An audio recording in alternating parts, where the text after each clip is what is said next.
Todd Luttenegger here with Mark Ryan. I'm going to ask Mark today his takes on the Trump executive order from March 20th that basically is moving a large amount of federal spending from agency procurement to the GSA schedule system. So, Mark, can you tell me briefly about this executive order and why you think it's such a big move? Well, it is a big deal. President Trump's executive order has made the GSA the executive agent for all government-wide acquisition contracts for IT, with the mandate to streamline procurement and contract vehicles across the federal government. That's a big deal. This is a major turning point in how the federal government procures goods and services, and IT for specific. What do you think the dollar amount impact will be to the GSA?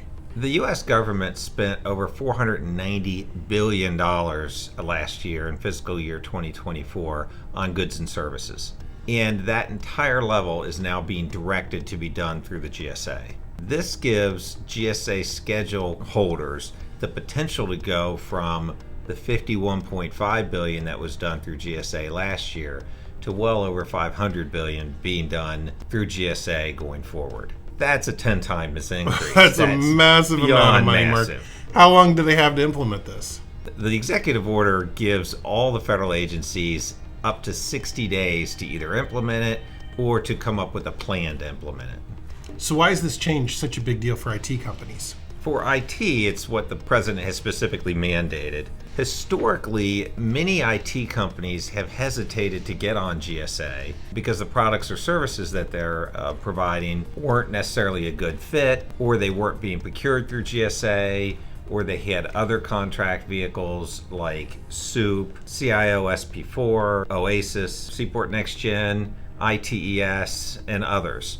So they could either get the contract through one of those vehicles or they could get it through an open procurement. But now those vehicles are looking like they're going to either go away or get moved into GSA, and now they're being directed to procure that through a GSA contract. So where we're seeing billions a year avoiding GSA, all that IT is being mandated to go through GSA 60 days from now. So massive change for how IT is being procured. Yeah, no, in the past, we've gone through and looked at how the agencies procure things.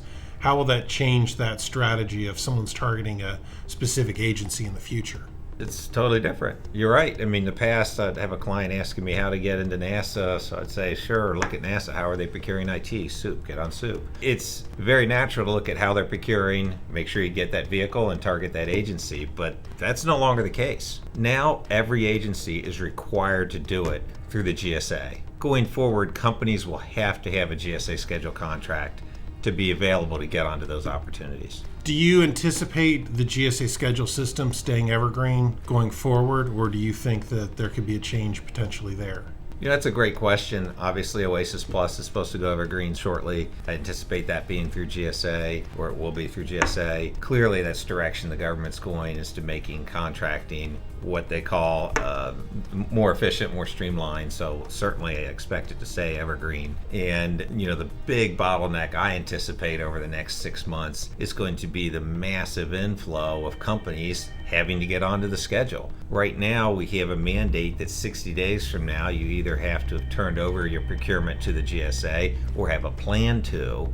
And you know that plan's not going to be a 5-year plan. It's going to be a 6-month plan. Yeah. It already takes 4 to 6 months for the GSA to process a submission. If you have 10 times the applications, I can't imagine what that would do.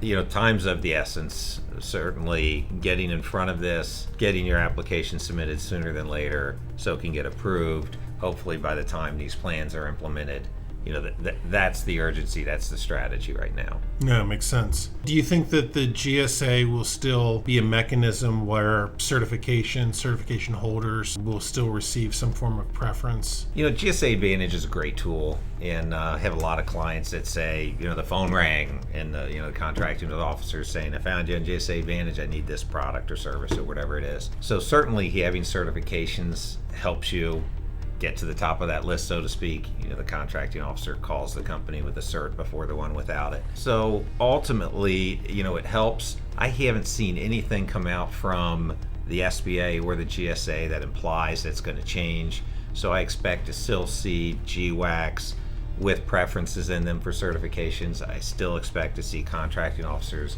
needing to hit their targets and giving some preference to a GSA holder with a certification over one without. The GSA has indicated because of this order, they're expecting an over 4 times increase just in this next year of GSA scheduled procurement. That's the crux of it. With that kind of increase, it's not going to matter if you have a certification or not. You just need to have the vehicle. You need to have the contract schedule. Yeah, it sounds like without having a GSA schedule moving forward, you're going to be put on the sidelines for a lot of contracts. Yeah, you'll be on the out. Well, Mark, I appreciate your time. Yeah. It's definitely very interesting to watch how the federal government's taking its purchasing to a centralized system. Obviously, the GSA schedule system is the mechanism it looks like they're choosing to use for that. Hopefully, it makes it much easier for people to do work with the federal government going forward. Small businesses especially. So, Yep. Thanks for your All right. time. Appreciate it. Thank you.